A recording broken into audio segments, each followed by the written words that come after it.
It was Saturday night and the show was packed. In attendance were a few bachelorette parties, one of which will be the focus of this dramatic reading. It's a three-person reading told in the round in the grand tradition of the Greek chorus. Think of us as three parts of the same brain: the ego, the id, and the even worse id. Ladies and gentlemen, we present to you Big Bitch Belgrande.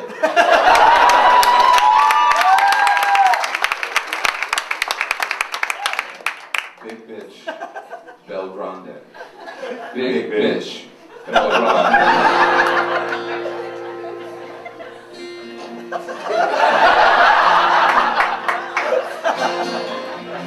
There's a phenomenon I've never grasped that involves bachelorette parties being drawn to comedy clubs. You know the tragic history of malls in flames? Apparently it works the same way with fake brick walls and plastic dick necklaces.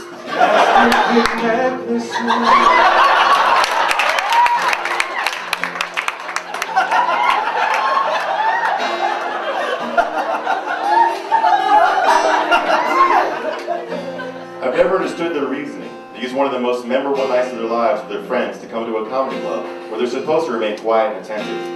Then they come in shit-faced, talk through the show, and yell nonsensical things at the comics. It happens almost every show, but this one was a little special. 5 minutes into a show one hot summer night, a few of us are outside and a woman joins us. And depending on the angle, the lighting, and alcoholic intake, she could have been attractive at one point. Or she could have been white Flava Flav and drag.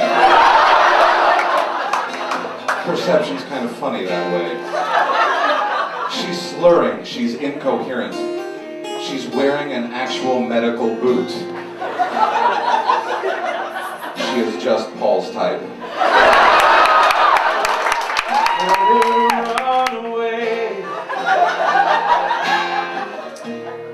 The whole group was the bachelorette party from hell, and they were only at the show for 15 minutes. They were the trashiest of white trash. I mean, marble, red, smoking, leathery drunk bitches. A gaggle of Waffle House waitress lookalikes from 3 generations.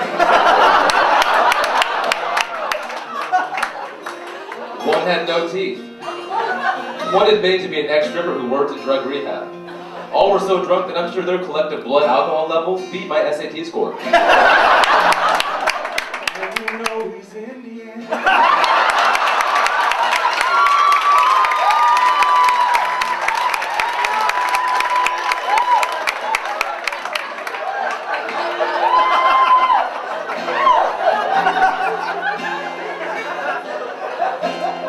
It was like a white trash joy luck club, where instead of meeting to play mahjong, they met to smoke meth and make Toby Keith puff paint t-shirts. You'll put a boot in your ass. It's the American way.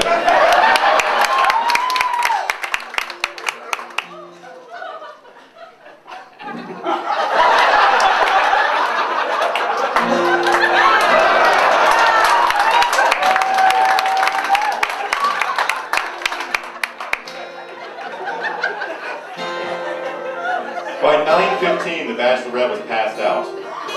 Like a corpse, except she smelled worse. Her ass was on one of the seats in the lobby, but her face was on the floor. It was surprising that she was even ever upright, since she was built like a wounded T-Rex. Bottom heavy, wobbly.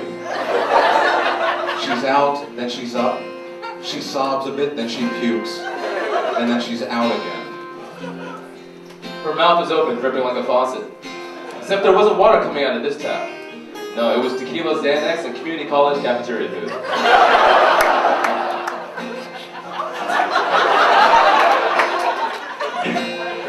Then the ex-stripper chaperone said, "She's fine, don't worry about it." What do you mean, don't worry about it? The bitch was upside down and her ass was wet.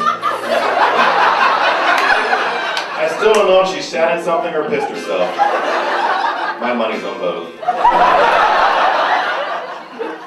The plan at this point is to help carry her out to their truck. Meanwhile, all of these sensitive, compassionate comics are giggling and or taking pictures with their cell phones. And I don't participate, mostly because I have a crappy phone.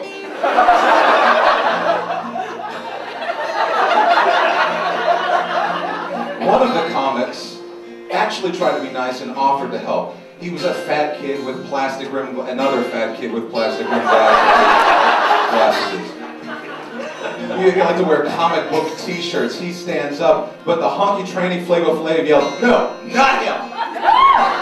Like all of a sudden these bitches have scruples. By default, that left me and Paul, who was about the size of one of this lady's thighs. Now at least Mark has been pumping iron and training for this moment. But Paul, the sight of Stickly Paul under the arm of this limp beast was the funniest thing I had ever seen. It looked like he was crawling inside a tauntaun carcass and the only time Paul is ever the biggest person in any room is if the room is filled with AIDS patients and crack babies. And even then, it's kind of shaky. Kind of shaky too.